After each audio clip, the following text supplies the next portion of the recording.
ठीक है।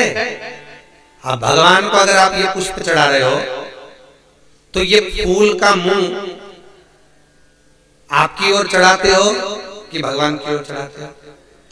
सत्य बोलना, देखो हमारे सामने झूठ मत बोलियो, नहीं तो अभी तो कह दो तुम कि ये फूल का मुंह भगवान के साइड रख देते हो, घर पे जब भी चढ़ाती होगी तो भगवान अगर ऐसे बैठे तो फूल उनके सामने रखती होगी, ऐसा बिल्कुल डिजाइन में डेकोरेशन में ऐसा भगवान के साथ, भगवान के चारों तरफ ऐसा फूल जमा जमा। बोलो सही है कि गलत है? और डंडी का मुंह किस साइड होता है? भगवान की ओर। फूल का मुंह किस साइड होता है? तुम्हारी ओर। अब फूल किसी को देते हैं तो फूल का मुख देने वाले की ओर होना चाहिए कि नहीं होना चाहिए? पर अभी तक आप जितनी बार भी भगवान को पुष्प समर्पित करी हो, जितनी बार भी तुमने फूल दिया, तो सारा फूल तुमने अपने आप को दिया, भगवान को तो डंडी पकड़ा गया। भगवान को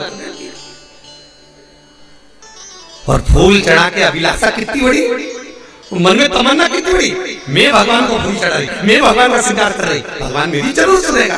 भगवान के काय का सुनो, रोज की रोज कांटे की डंडियां मेरे को छुपा छुपा के चली जाए। कई लोग कहते हैं भगवान तुमने ये लड्डू रखा था, मैंने ठाकुर जी तुमने लड्डू नहीं खाया, भगवान तुमने ये पेड़ा नहीं खाया, भगवान तुमने ये झारी जी का जल नहीं पिया, भगवान के मन तो खूब करता पीने का, पर करूं क्या, जब जब मैं आगे बढ़ता हूं डंडी चुप जाती है, इसलिए नहीं जाता। इसलिए वैष्णव धर्म में, पुष्टि मार्ग में तो फूल भी पूरा भगवान को नहीं चढ़ाते, उसकी पंखड़ी को निकाल कर फोल्ड कर तैयार कर सुई में डालकर फिर गुंजमाला तैयार कर भगवान को चढ़ाई जाती है। एक पत्ती के 4 भाग मोड़े जाते हैं, बचपन, जवानी, अधेड़ी, बुढ़ापा, भगवान को दे दो। एक फूल कैसे चढ़ाना चाहिए समझ में आ गया? अब तो गड़बड़ नहीं करोगे, अब जो हो गया हो जाएगा, कोई दिक्कत की बात नहीं, हो गया। समर्पण हो, अपने लिए नहीं, भगवान के। पूरे देवताओं के मंदिर में हमने देखा, तुम कहीं पे भी चले जाओ, किसी भी देवी देवता के मंदिर चले, वहां पे जो कोई फूल चढ़ा मिलेगा वो भगवान के सामने ऐसा जमा हुआ मिलेगा, भगवान की ओर मुंह नहीं। फूल का मुंह किसकी साइड है? आपकी साइड। डंडी का मुंह भगवान जो। अब किसी भी मंदिर में, किसी भी देवालय में, कहीं पर भी जाकर देखिए, आपको वो फूल की डंडी का मुंह और फूल सामने। समर्पण क्या? समर्पण क्या है? पुष्प भगवान की ओर हो, और भगवान की ओर हो तो भगवान को फूल क्यों दिया जाता है मालूम है आपको? अरे बोले तो जब के मालूम है, क्योंकि हम अपने दिल की बात भगवान से नहीं कह सकते, तो ये फूल जब हम भगवान को देते हैं तो भगवान से वो पुष्प कहता है, भगवान से पुष्प कहता है, प्रभु इसने आपके चरणों में मुझे समर्पित किया। ध्यान देना, सारे देवी देवताओं को जो फूल चढ़ता है उसका मुंह इधर, पर केवल एक देवाधिदेव महादेवी एक ऐसे होते हैं जिनको बेलपत्री जो चढ़ती है वो भी उल्टी चढ़ती है। कई लोगों के मन में प्रश्न है कि शंकर को बेलपत्री उल्टी क्यों चढ़ती है? क्योंकि शंकर के समर्पण, शिव का समर्पण, बेलपत्री सीधी चढ़ाएंगे तो शिव स्वीकार नहीं कर सकता। उसी तरह तुम फूल पूरी जिंदगी डंडी का मुंह भगवान की साइड करो, ठाकुर जी की साइड करो, फूल का मुंह तुम्हारी साइड करो, तुम 1 लाख भी फूल चढ़ा दोगे तो भी भगवान स्वीकार नहीं कर सकता। 1 लाख भी चढ़ा तो भी स्वीकृत नहीं है। तुम्हारी तो पूरी जिंदगी होगी ऐसा चढ़ाता चढ़ाता, कभी मिला? कभी नहीं। अब एक बार शिव पुराण का प्रैक्टिकल कर, 15 दिन में रिजल्ट तुम्हारे सामने, क्योंकि तुमने उसको फूल दिया है, वो भी बहुत खुश देगा। अभी तक डंडी दी थी, इसलिए वो भी हर जगह पर डंडी ही टिका देता है। पुष्प, पुष्प कहता है भगवान से, भोलेनाथ से, पुष्प करे नारायण से, पुष्प करे ठाकुर जी से। फूल अपने अपने मन की बात शंकर से नहीं कह सकते, तो फूल कहता है प्रभु जैसा मैं कोमल हूँ, चढ़ाने वाले को इतना कोमल बनाकर रखना। प्रभु जैसे मुझ में सुगंध है, चढ़ाने वाले को इतना सुगंधित बनाकर रखना। उसकी जगत में इतनी सुगंध रखना कि जितने बदबू वाले हैं वो भी भाग जाए और ये सुगंध और फैल जाए। मतलब जलने वाले जितने सब भाग जाए, इतनी सुगंध। प्रभु इतना सुंदर मुझे समर्पित करा, इसका जीवन भी सुंदर बनाकर रखना। फूल कर शिव से, पुष्प कर ठाकुर से, पुष्प कर लाडला से। अब चढ़ाया, खूब चढ़ाया। और एक और बात अपनी जिंदगी में उतार कर रखना, बहुत अच्छी तरह से उतारना। किसी के बगीचे में फूल लगा हो, बिना आज्ञा के कभी मत तोड़कर भगवान को चढ़ा, कभी भी। कंस का जो जन्म है, कौन? कंस। पवन रेखा के गर्भ से जो बच्चे ने जन्म लिया था कंस ने, पवन रेखा के गर्भ से जो कंस जन्मा था, उसके जन्म का केवल एक ही कारण था कि इसने कुबेर के बगीचे से पुष्प को तोड़कर किसी दूसरे को दे दिया था, तो कंस का जन्म हुआ था। महाराज बहुत ध्यान देना, कई लोग दूसरे के बगीचे से फूल तोड़कर लाते हैं और तोड़कर फूल को लाकर भगवान को समर्पित करते हैं। भगवान कहते हैं यदि आपके पास में पुष्प नहीं है तो 2 चावल के दाने अक्षत तो होंगे, उसको फूल समझकर मुझे समर्पित कर दो। पर किसी के बगीचे से तोड़कर बिना पूछे चोरी कर मुझे समर्पित ना कर, मुझे समर्पित बिल्कुल ना कर। इसीलिए शंकर की कथा कहती है कि मंदिर का लोटा उठाकर मंदिर का ही पानी भरकर मंदिर के शंकर को मत चढ़ाओ, घर से पानी लेकर जाओ तो शंकर प्रसन्न होंगे। मंदिर का लोटा उठाकर मंदिर का पानी भरकर तुम शंकर को जिंदगी भर चढ़ाओगे, शंकर प्रसन्न नहीं होगा, कभी नहीं होगा, कभी नहीं प्रसन्न। तुमने मंदिर का उठाया लोटा और मंदिर की भगवान को दे दिया, तुम्हारे घर में आया कोई और तुम्हारा सामान उठा के तुमको दे दे, तुम्हें कैसा लगेगा? बोले तो सही, तुम्हारी मोबाइल उठा के एक लिफाफे में पैक करके तुमको दे दे, जी गिफ्ट, जी क्या लग जाए, हमारी मोबाइल चोर के दे दिया, बताओ ये कहाँ का तरीका? अच्छा लगेगा? एक व्यक्ति ने अपनी पत्नी से कहा सुन क्या है, शाम को मेरा मित्र आएगा भोजन करने, आओ आन दो, तो सुन ये चप्पल छुपा के रख देना, गुलदस्ता उठा के रख दे, वो घड़ी छुपा के रख दे। पत्नी बोली क्यों, तुम्हारा मित्र चोर है? पति बोला नहीं, वो अपने सामान को पहचानता है, नहीं वो अपने सामान को पहचानता है, चोर वो नहीं है, चोर हम है, वस्तु हम चोर है।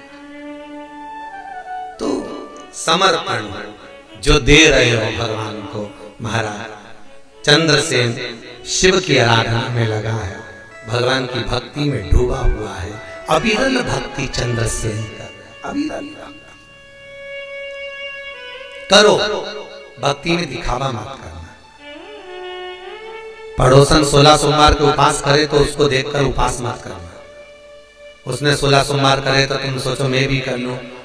उससे पूछा तूने काहे के करे, तो क्या मैंने तो मिस्त्री के करे। अब इसने भी मिस्त्री के कर लिए, 14 दिन तक हॉस्पिटल में पड़ी, ब्लड प्रेशर ऊंचा नीचा हो गया। भगवान शंकर बोले काहे को कर लिए, मेरे उपास करने की भी जरूरत नहीं, मेरे ऊपर एक लोटा पानी चढ़ा देती प्रसन्न हो जाता है। क्यों दिखावे से शिव प्रसन्न नहीं होते साहब, दिखावे से शंकर प्रसन्न नहीं है साहब, शिव प्रसन्नता नहीं। शंकर को प्रेम, शंकर को वात्सल्यता, शंकर को करुणा, शंकर को स्नेह, दिखावा नहीं। शिव कह रहे हैं मेरे पास में दिखावे से ना है, मैं मिल जाता हूं बिना दिखावे के।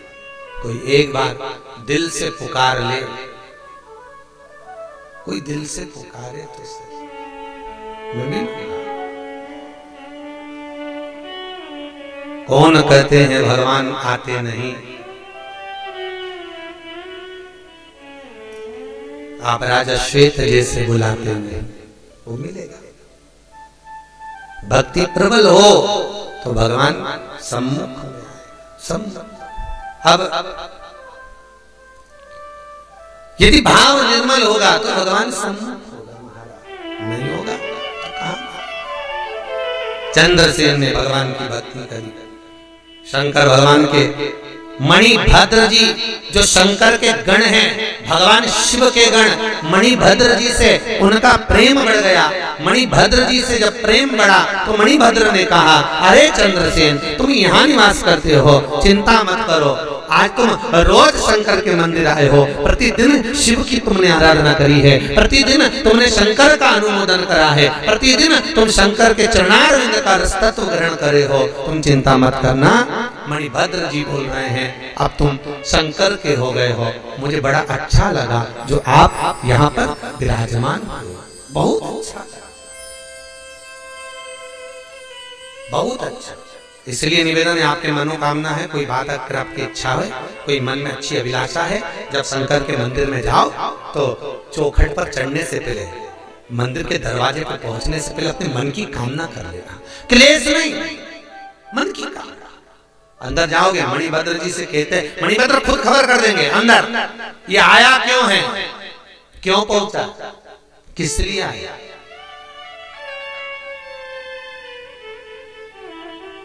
किसी ने पूछा महाराज जी भगवान के मंदिर जाने से दुख कट जाता है क्या?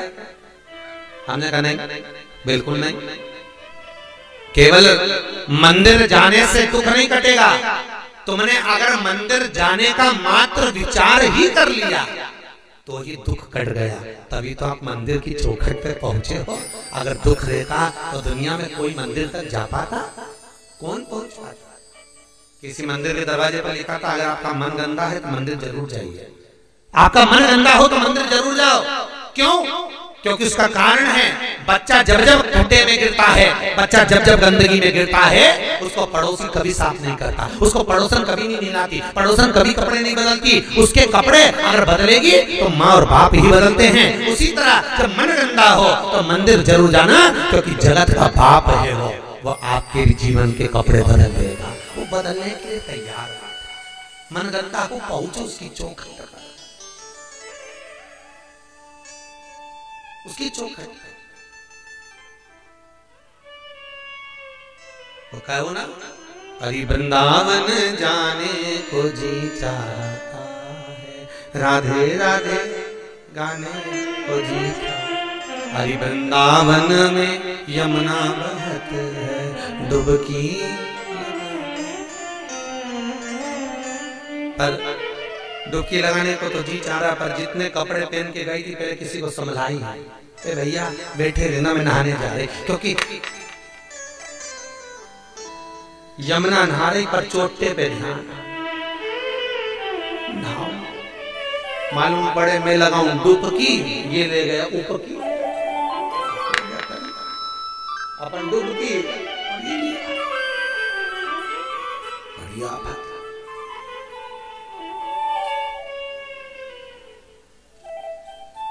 बांके बिहारी के मंदिर में 2-3 जगह पे लिखा हुआ है, अपना मोबाइल, चेन, अंगूठी, मोबाइल, पर्स संभाल के रखो।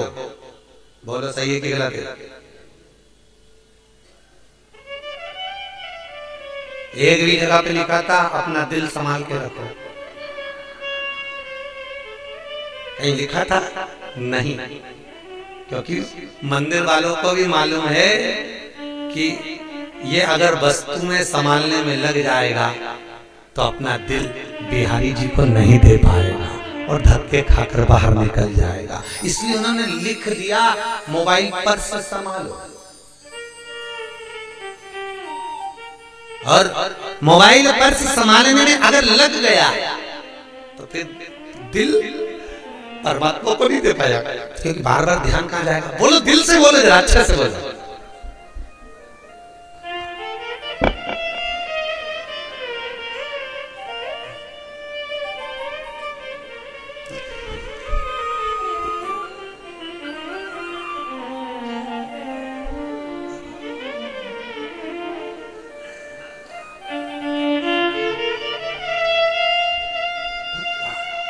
बांके बिहारी भी कह रहे काय को आ गया भेरू, काय को आया, क्यों आया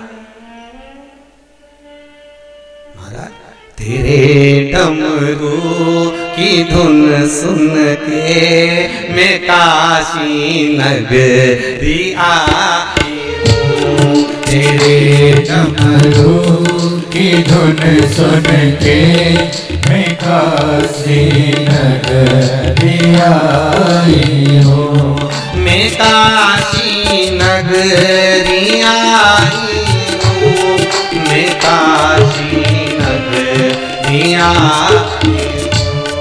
मैं काशी नगरी आई हूँ, मैं काशी नगरी आई हूँ। मेरे भोले ओ बम भोले, मैं काशी नगरी आई